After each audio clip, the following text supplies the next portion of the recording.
Y de eso es de lo que estoy hablando hoy, de regresar a casa y del deseo que el cielo tiene de que regresemos a casa y de las oportunidades que nos da constantemente el Espíritu Santo para agarrar a gente de la mano y traerla de vuelta a casa. Hay oportunidades que no podemos perder. Déjame hablarte de la fiesta escandalosa. Acompáñame a Lucas capítulo 15, versículos 1 en adelante. Dice así: se acercaban a Jesús todos los publicanos y pecadores para oírle. Y los fariseos y los escribas murmuraban diciendo: este a los pecadores recibe y con ellos come. Entonces Jesús les refirió esta parábola. Antes de leer esta historia, la famosa parábola del hijo pródigo, quiero poneros en contexto. El contexto es el siguiente, es el contexto de una polémica. Escucha, esta no es una historia romántica que Jesús contó un día de forma poética. Esta es una historia revolucionaria, tan escandalosa que cuando Jesús la contó y la terminó de contar, los fariseos dijeron: tenemos que matarle. Tenemos que matarle. Porque el contexto es una polémica. Jesús, que decía hablar acerca de Dios, desafiaba a la élite religiosa de aquella época, sentándose a la mesa con aquellos que la élite religiosa decía que eran los malditos de Dios, los que Dios no aceptaba y los que Dios no quería dentro de su reino. Jesús se sentaba a la mesa con publicanos, borrachos, prostitutas, leprosos, lo peor de lo peor según la élite religiosa de aquella época. Y si tú en aquella época te sentabas a la mesa con alguien, esa frase quiere decir que tenías intimidad con ellos. Significaba que estabas extendiendo tu brazo de amistad hacia ellos. Por eso a Jesús los fariseos le pusieron el apodo de el amigo de los pecadores. Y ese es el contexto de la parábola. Una crítica feroz que la élite religiosa estaba haciendo a Jesús cuando le decían: si este realmente representase a Dios, no andaría con este tipo de gente, porque ¿quién santo se sentaría a la mesa con estos pecadores? Y entonces Jesús separa entre aquellos pecadores y aquella élite religiosa y les cuenta una parábola cuyo objetivo era revelar con qué tipo de personas se sienta Dios a la mesa. Jesús quería revelarles el verdadero corazón de Dios. Y aquí llegamos a la parábola del hijo pródigo, que por cierto no me gusta ese título, porque no es un título inspirado por Dios. Voy a decir una cosa que puede sonar rara. Los títulos, los capítulos y los versículos, esos numeritos y los títulos que encabezan los fragmentos en la Biblia, no estaban en los originales. Fueron añadidos después para ayudarnos en la búsqueda de los textos. Por lo tanto, ese título, El Hijo Pródigo, es un título que podríamos debatir si es acertado o no acertado, pero lo que está claro es que no es original. Y yo hoy os voy a confesar que lo he borrado en mi Biblia, porque no me gusta. Porque pienso que en realidad el título correcto no es El Hijo Pródigo, porque esta historia no habla de un hijo que se perdió. En realidad habla de dos hijos que estaban perdidos. Uno fuera de la casa y otro dentro de la casa, pero los dos estaban perdidos. Y sin duda el énfasis de esta parábola no es mostrar lo malos que eran los hijos, sino mostrar la gracia del corazón del Padre. Por lo tanto, podrías titular esta parábola como la parábola del corazón del Padre. Y si te gusta algo con más punch, puedes ponerlo una fiesta escandalosa. Y vamos a leerlo. Aquí está, a partir del versículo 11. Un hombre tenía 2 hijos. ¿Cuántos hijos? 2. El menor de ellos dijo a su padre: Padre, dame la parte de los bienes que me corresponde. Y le repartió los bienes. No muchos días después, juntándolo todo, el hijo menor se fue lejos a una provincia apartada y allí desperdició sus bienes, viviendo perdidamente. Y cuando todo lo hubo malgastado, vino una gran hambre en aquella provincia y comenzó a faltarle. Y fue y se arrimó a uno de los ciudadanos de aquella tierra, el cual le envió a su hacienda para que apacentase cerdos.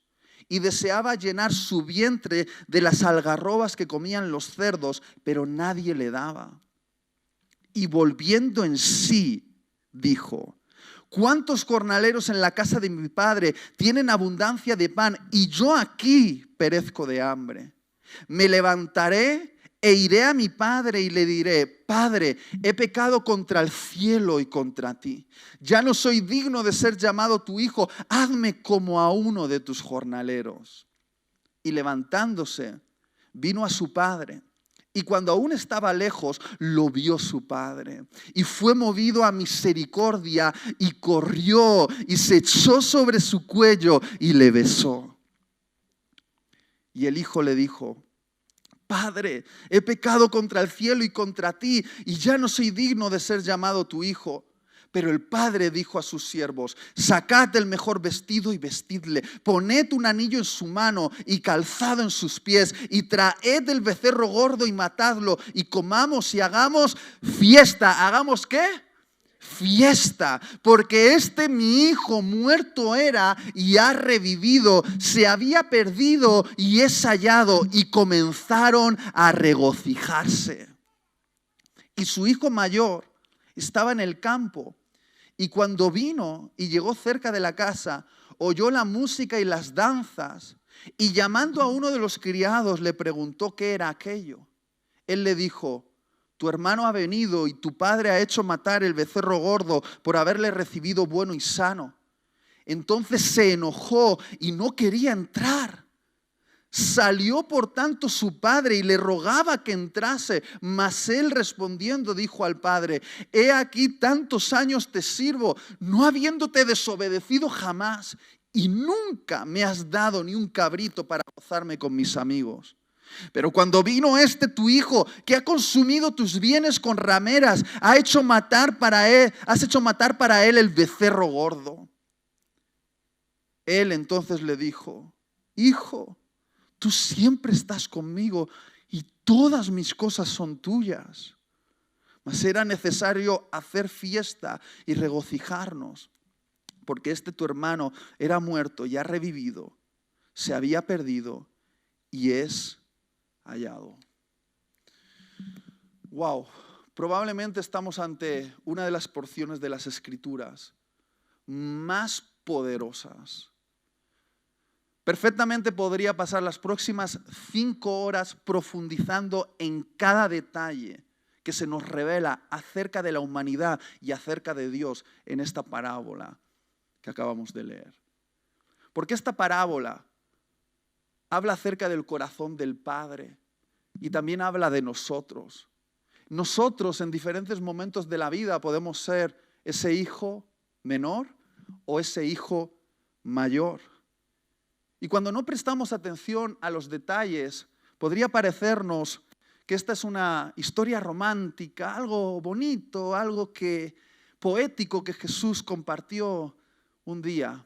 Pero no, queridos, esto está hablando de algo que hizo escandalizar a los oyentes, al punto de que cuando Jesús terminó de contar esta parábola, lo querían matar. Y vamos a ver por qué. Vamos a empezar primero evaluando la historia del hijo menor, porque todos empezamos ahí. Vamos a hablar acerca de cómo el hijo menor rompió su relación con el padre. Lo primero que hizo, y hay que entenderlo desde el contexto cultural, es deshonrar profundamente a su padre. Literalmente lo insultó. Le dijo: Padre, dame la herencia que me corresponde. En aquella época, si tú le pedías a tu padre la herencia antes de que tu padre hubiese muerto, se entendía desde el contexto cultural que ese hijo le estaba diciendo al padre: padre, tu vida no me importa. Es más, me vales más muerto.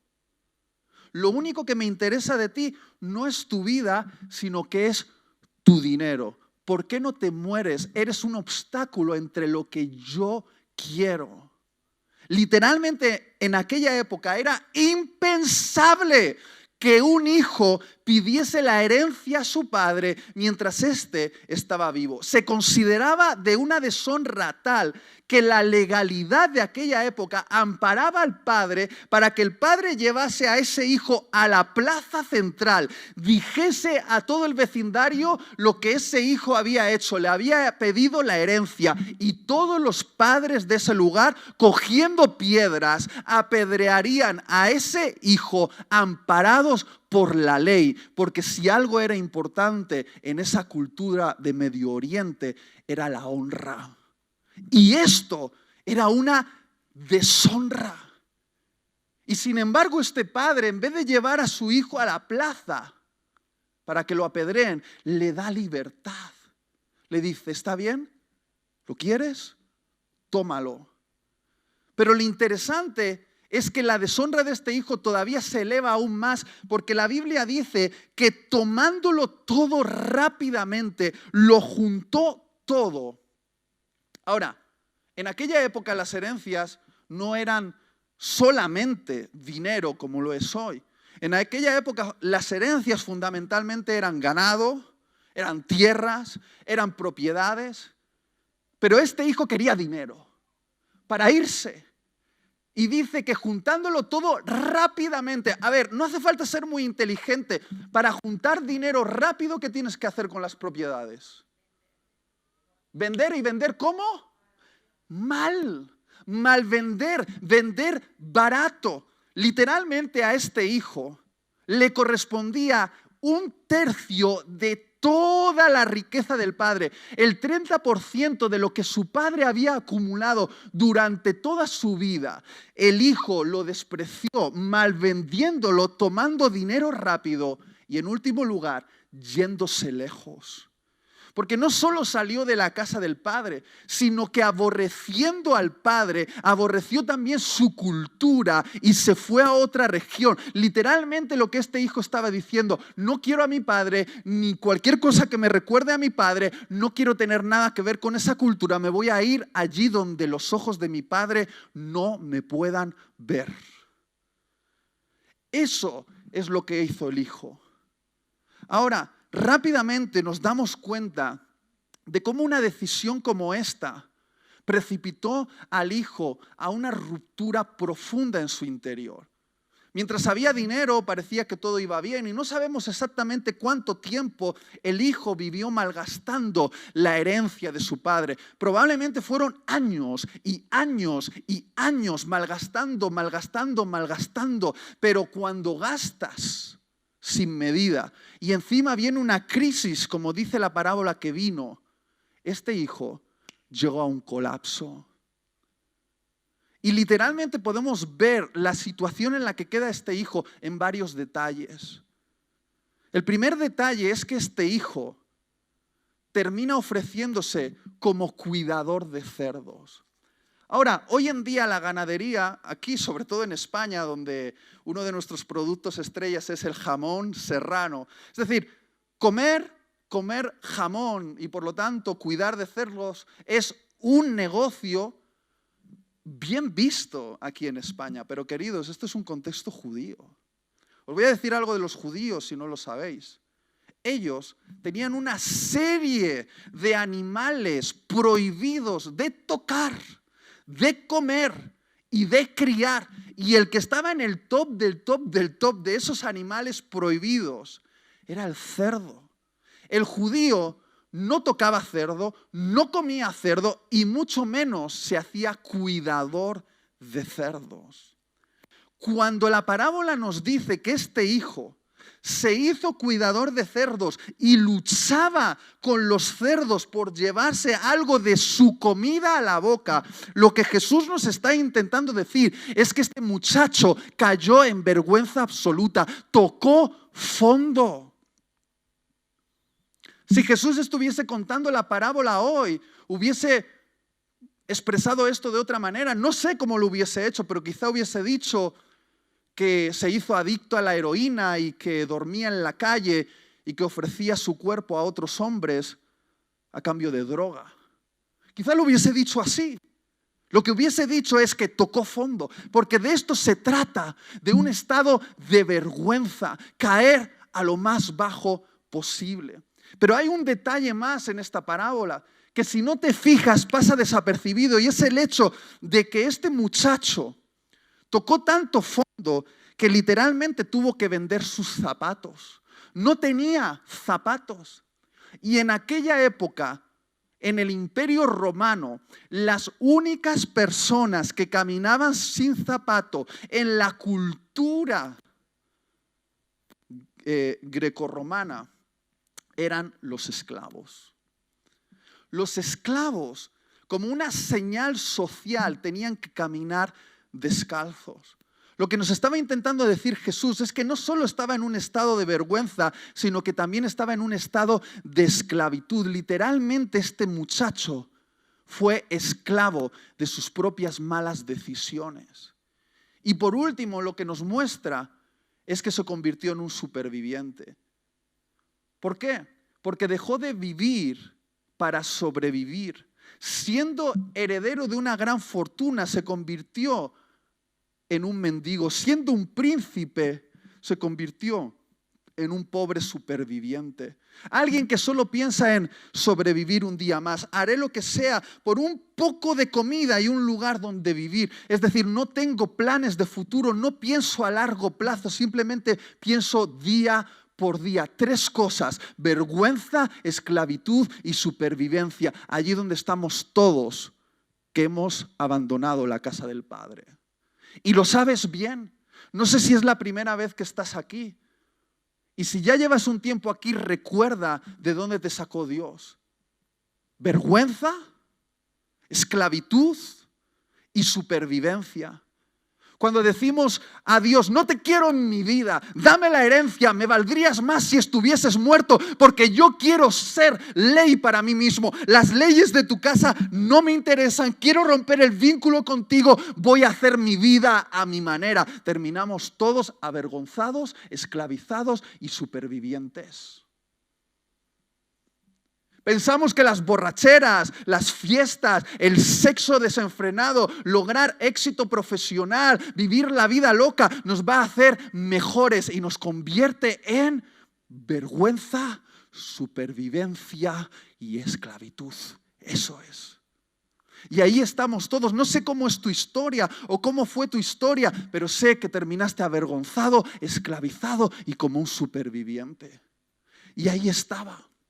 Ahí estaba ese hijo que habla de ti y habla de mí. No está hablando de otra historia, está hablando de nuestra historia. Y tienes que verte ahí. Porque si no te ves ahí primero, no podrás verte ahí después. Y lo interesante es que esta historia nos muestra un momento de inflexión, un momento que lo cambia todo. Dice literalmente que este hijo, mientras estaba luchando con unos cerdos para llevarse un poquito de comida a la boca, mientras se llevaba una algarroba a la boca, dijo: ¿qué estoy haciendo? La palabra que usa Jesús aquí es que el hijo volvió en sí. En griego, eso es una palabra que está ligada a la palabra arrepentimiento. Literalmente es como que despertó de un sueño y lo vio. Vio por primera vez las cosas desde una perspectiva renovada. Volvió en sí, como si hubiese estado en una ensoñación, como si hubiese vivido una fantasía, una ilusión, como si hubiese estado conectado a la Matrix y estuviese viviendo una falsedad y de repente ¡pum! Despierta. Es un despertar. que viene con el arrepentimiento. ¡Qué palabra tan maltratada en nuestra cultura y en nuestra iglesia! Hoy la gente ya no habla de arrepentimiento y cuando se habla se piensan que es llorar. Y no es llorar. Arrepentimiento no es llorar. Puedes tener lágrimas en los ojos y no tener un corazón arrepentido. Lo he visto así de veces. Arrepentimiento quiere decir cambio de mente, quiere decir despertar, quiere decir volver a ver las cosas, pero desde una perspectiva nueva. Quiere decir salir de la ensoñación. Cambio de mente. Arrepentimiento. Hay muchas personas que confunden la vergüenza con el arrepentimiento. Una vez estaba hablando con una persona y me estaba contando su historia y dónde había terminado y cómo había terminado entre cerdos. Hablaba de hombres, pero bueno, eran cerdos en realidad. Y con lágrimas en los ojos, yo la pregunté, ¿tú estás arrepentida o estás avergonzada? Porque claro, cuando de repente tienes un bombo, te has quedado embarazada o has hecho una locura. Estoy hablando en términos femeninos porque era ese caso, pero ya me entendéis. Uno puede decir, qué vergüenza me da que vean la gente dónde he llegado, dónde he caído. Pero eso no es arrepentimiento. Eso es vergüenza. Y la vergüenza no cambia a nadie.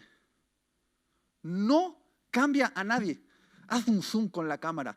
No cambia a nadie. Puedes pasar toda tu vida avergonzado cada vez que te masturbas viendo porno y no cambia a nadie. Puedes pasar tu vida avergonzado cada vez que vas de hombre en hombre, de mujer en mujer, pero eso no cambia a nadie. Puedes pasar tu vida avergonzado viviendo una vida dependiente del alcohol, de las drogas, del engaño, de lo que sea, y ver las consecuencias del deterioro de tu vida avergonzado, pero eso no cambia a nadie. No cambia a nadie. Puedes estar avergonzado y no arrepentido, pero si algo tuvo este muchacho, queridos, es que él se arrepintió. Volvió en sí. ¿Y dónde lo veo claro? Lo veo claro en el cambio de perspectiva. Él dijo, espera. Si es que mi padre era bueno. Siempre ha sido bueno y yo no fui capaz de verlo. Es tan bueno que incluso los siervos viven mejor que yo. Mi padre es bueno. Siempre fue bueno y no lo vi.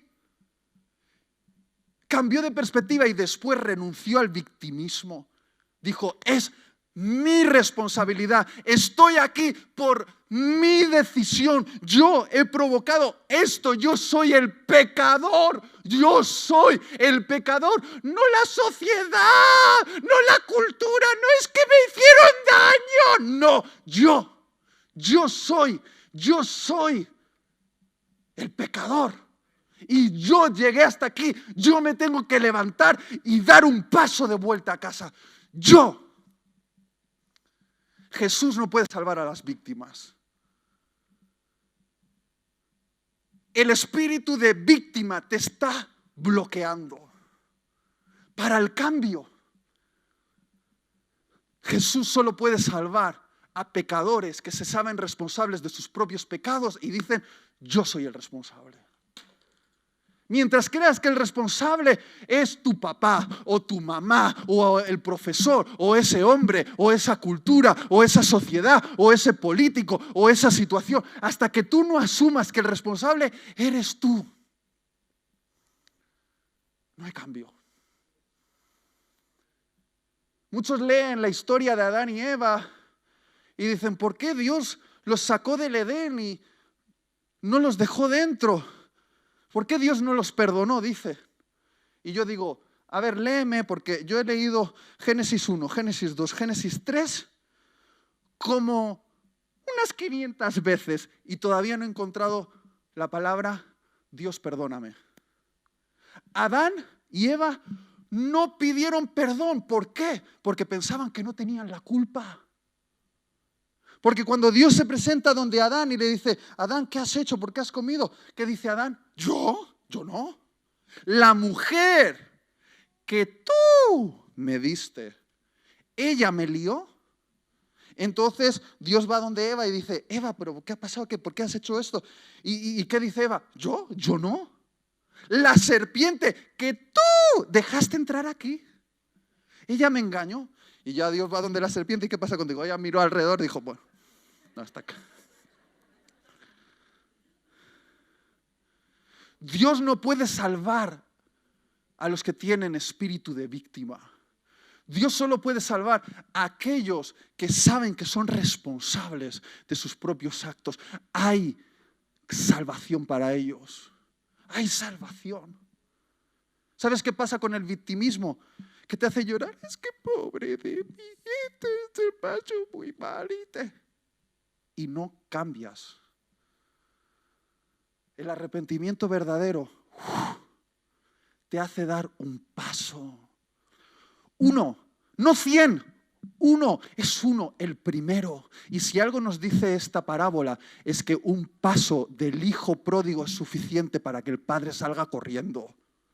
Escucha, tú tienes que dar 1. 1 y se llama el arrepentimiento. Estoy aquí por mi responsabilidad. Voy a regresar a la casa del Padre. Lo voy a admitir. 1, un paso. Un paso. Y el Padre sale corriendo. Y aquí llegamos a la parte tan preciosa de esta parábola. Y si no te emociona esto, es que no lo estás entendiendo. Porque cuando ese hijo pródigo mete en la maleta algarrobas para el viaje y comienza un viaje de vuelta a casa, yo me imagino la escena a ese hijo pródigo entrando por la puerta de la hacienda de su papá y quizá a lo lejos la casa de su padre. Y dice el texto que su padre lo vio venir de lejos. ¿Qué significa esto? ¿Qué significa que su padre lo vio venir de lejos? ¿Quién vio primero a quién? ¿El hijo al padre o el padre al hijo? El padre al hijo. El padre ve. El padre ve. El padre ve. Porque lo estaba esperando. Porque tenía expectativa. Mira, de punta tengo los pelos. Porque el padre ve. Yo me imagino a ese padre desesperado cada día, quizá pasaron meses, quizá años, asomándose por la ventana y diciendo, si mi hijo vuelve, volverá por ahí. Quizá incluso la gente, los siervos en la casa, podían llegar a pensar que este padre se estaba volviendo loco. Porque pasaba horas sentado en esa ventana mirando de lejos con una expectativa en su corazón. Si mi hijo vuelve, volverá por ahí. Y lo voy a ver. Y lo voy a ver yo primero. Antes de que él me vea, yo lo voy a ver. Y cuando lo ve, dice que sale corriendo. Ahora, eso, después de ver tantas películas, como que puede estar distorsionado en nuestra mente, pero esta es la parte donde los fariseos que estaban escuchando esta historia hicieron así y se rompieron los vestidos. Porque en aquella época los hombres de cierta edad y de cierta posición social no corrían. Escúchame, yo sé que estamos acostumbrados a ver runners, pero en aquella época un hombre de esa edad, igual tenía 60 años, 70 años, no corrían. Y no corrían porque iban vestidos con túnicas estrechas, no llevaban pantalones, llevaban túnicas estrechas. ¿Habéis leído en la Biblia que a los siervos se les dice, cíñete y sírveme? ¿Qué significa eso? Es decir, levántate la túnica, póntela alrededor de la cintura para dejar las piernas libres, para inclinarte, levantarte, moverte rápido, porque eso es lo que hacen los siervos, eso es lo que hacen los esclavos. Pero los hombres ricos de cierta edad, de cierta posición social, iban con sus túnicas largas, no corrían, no hacían movimientos bruscos. Y literalmente, este padre se remangó su túnica, renunciando a la honorabilidad. Se ciñó y salió corriendo, mostrando las pantorrillas a todos sus siervos que decían: ya está, se ha vuelto loco, ¿qué está haciendo? Se ha vuelto loco. Pero si algo nos estaba diciendo Jesús, es que cuando se trata de un hijo perdido, el padre no entiende de honorabilidad. Si has leído Filipenses capítulo 1, capítulo 2, te habrás dado cuenta de que Dios se desvistió de su gloria, y los ángeles, cuando vieron que Dios se desvistió de su gloria para meterse en carne humana y nacer desnudo en Belén, en un pesebre, dijeron: se ha vuelto loco. Es que no lo entendieron. ¿Tú crees que los ángeles y los demonios entendieron ese plan? Si los demonios lo hubiesen entendido, lo hubiesen intentado abortar. Pero escúchame, no entendían lo que Dios estaba haciendo, porque nunca se vio en la historia un Dios humillándose a sí mismo, humillándose por amor.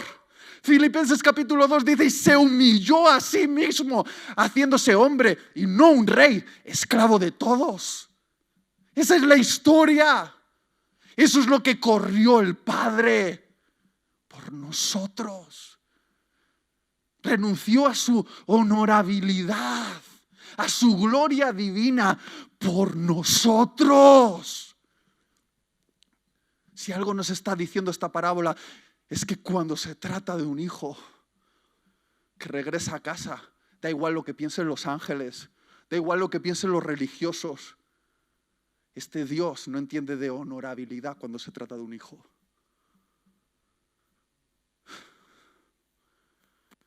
No lo entiende. Sale corriendo. Y ahí está el hijo que ve a su padre correr. Y tú, si ves a tu padre correr, ¿qué piensas? ¿Me mata? Porque ahí estaba el hijo. Y el hijo, claro, empieza a gritar mientras ve al padre correr: no soy digno de ser llamado tu hijo. He pecado contra el cielo y contra ti. Hazme como un esclavo en tu casa. Y el padre corre. Y corre porque sabe también que si cualquier siervo atrapa al hijo antes que él, lo mata. Porque ha puesto en vergüenza a la familia. Y el padre sabe que tiene que llegar primero. El padre sabe que tiene que atrapar primero a su hijo entre sus brazos. Si van a pegar a su hijo, le tienen que pegar a él. Y entonces lo abraza. Y literalmente el texto dice que lo llena de besos. Y le calla el discurso, porque así somos nosotros.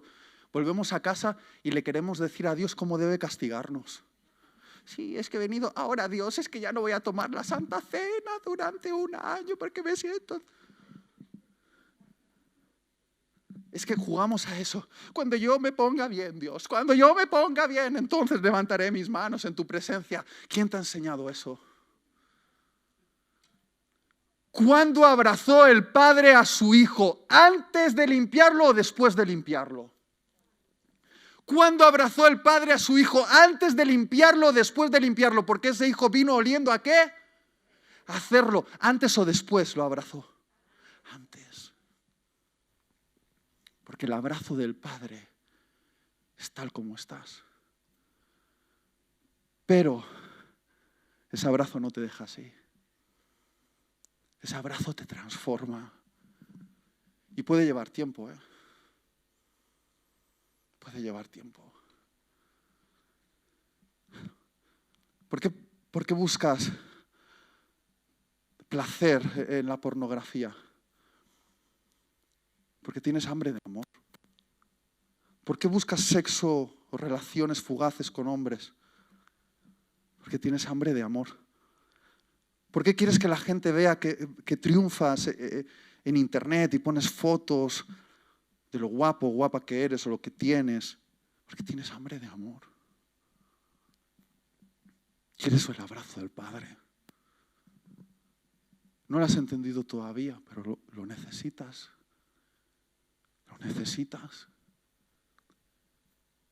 Porque cuando eres lleno del amor del Padre, ya no necesitas buscar en cosas. Amor barato. Ahí está el Padre.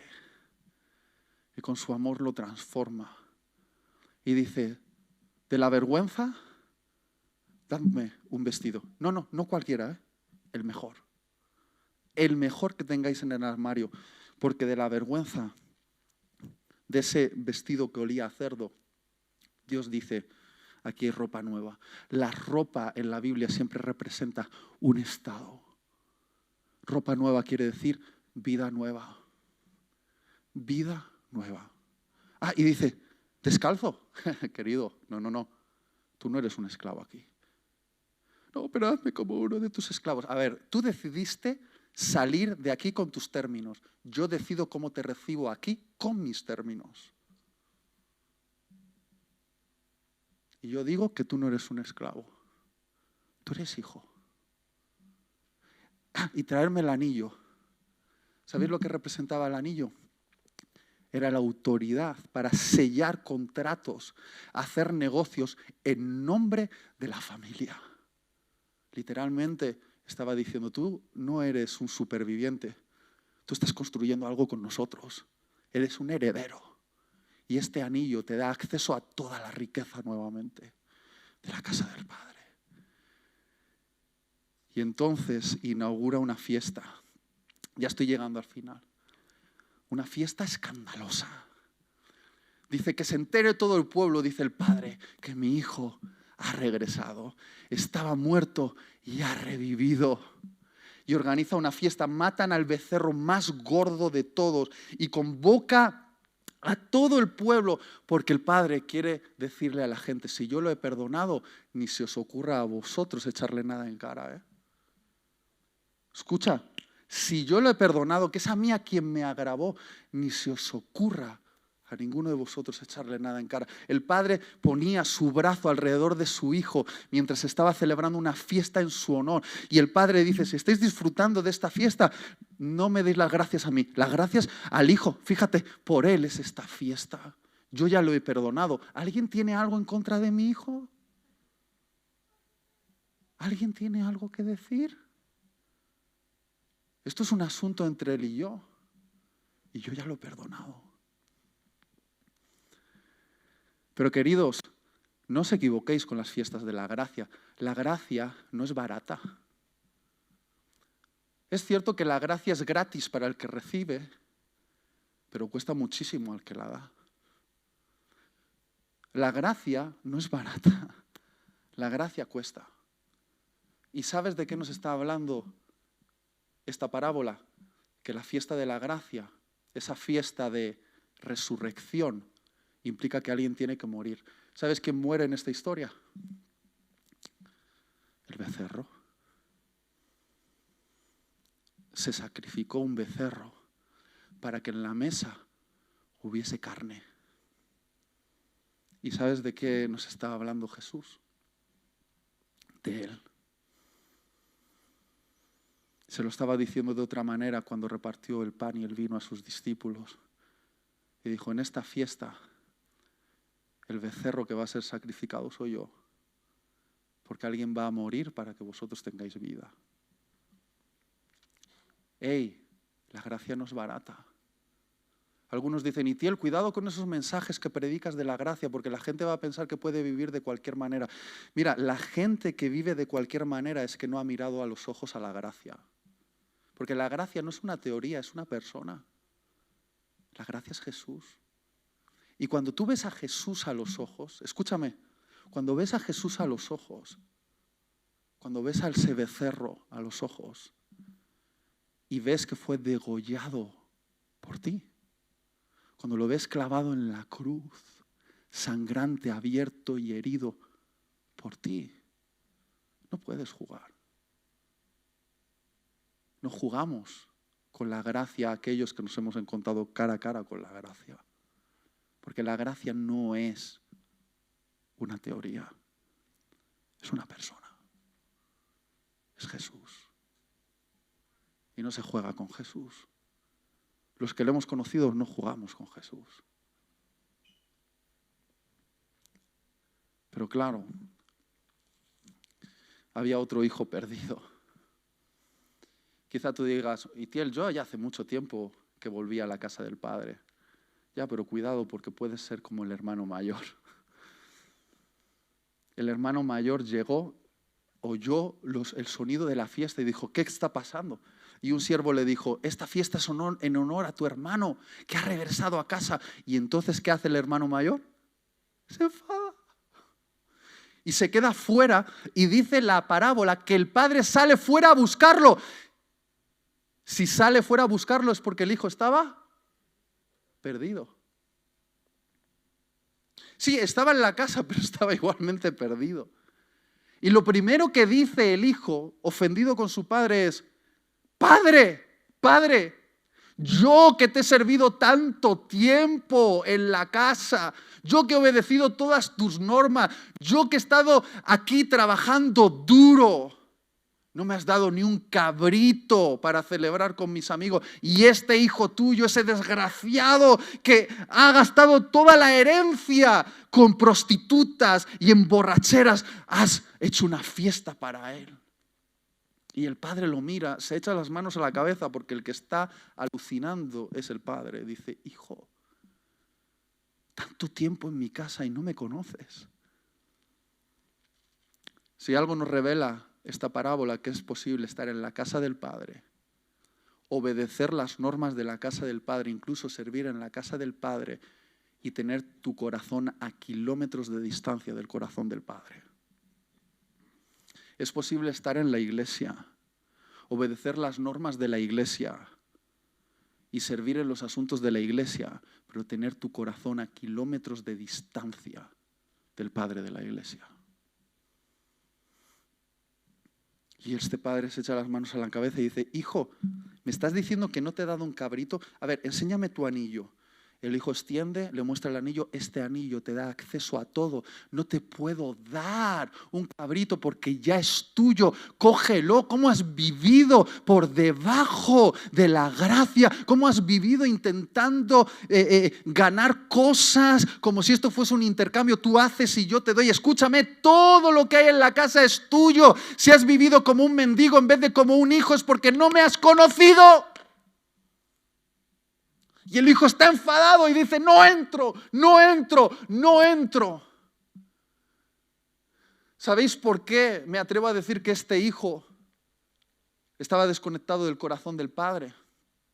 Porque si realmente hubiese estado conectado a su corazón, todas esas tardes que lo vio llorar por su hermano menor, en esa ventana mientras miraba al horizonte, hubiese sido suficiente para que esta parábola hubiese sido la parábola del hermano que fue a rescatar a su hermanito. Pero no es. ¿Y sabéis por qué? Porque el hermano mayor tampoco amaba al padre, amaba el dinero del padre. ¿Por qué digo esto? Porque el hermano mayor estaba enfadado por el becerro gordo, por el vestido, por los zapatos y por el anillo. Porque ¿sabéis de dónde cogió el padre todas esas cosas para dárselo a su hermano? ¿Sabéis de dónde lo cogió? De la herencia del hermano mayor. Y en realidad el hermano dijo, has tocado lo que es mío. Y lo que nos demuestra esto es que el hermano mayor amaba más el dinero que al padre. Exactamente igual como el hermano menor. Los dos estaban perdidísimos. Uno dentro y otro fuera, pero estaban perdidos. Y lo interesante de esta parábola es que el primero, el menor, termina dentro de la fiesta, pero el segundo no sabemos si entra. Y sabéis lo que representa la fiesta, ¿no? El cielo. El gozo del cielo. Que por cierto es la palabra que más se repite en Lucas 15. Regocijo. Si te pone nervioso las fiestas y el regocijo, no te va a gustar el cielo, porque ahí están todo el día de fiesta. Y este hermano mayor no entra, o al menos no sabemos si entra. Y la pregunta es, ¿quién eres tú? Porque Jesús, nuestro hermano mayor, el primogénito entre todos los hermanos, Él le dio la vuelta a esa parábola porque Él es el hermano mayor que nos fue a buscar a nosotros. ¿Quiénes vamos a ser nosotros entonces? ¿Nos quedamos dentro o fuera de la fiesta? Yo no sé en qué momento de tu vida te pilla esta parábola, pero si eres como el hermano menor, arrepiéntete y vuelve a casa. Si eres como el hermano mayor, entra en la fiesta, alíñate con el corazón del Padre y disfruta con lo que Él disfruta. Porque esto no es un negocio donde nosotros logramos posiciones. Esto se trata del corazón del Padre, y el corazón del Padre es salvar a sus hijos.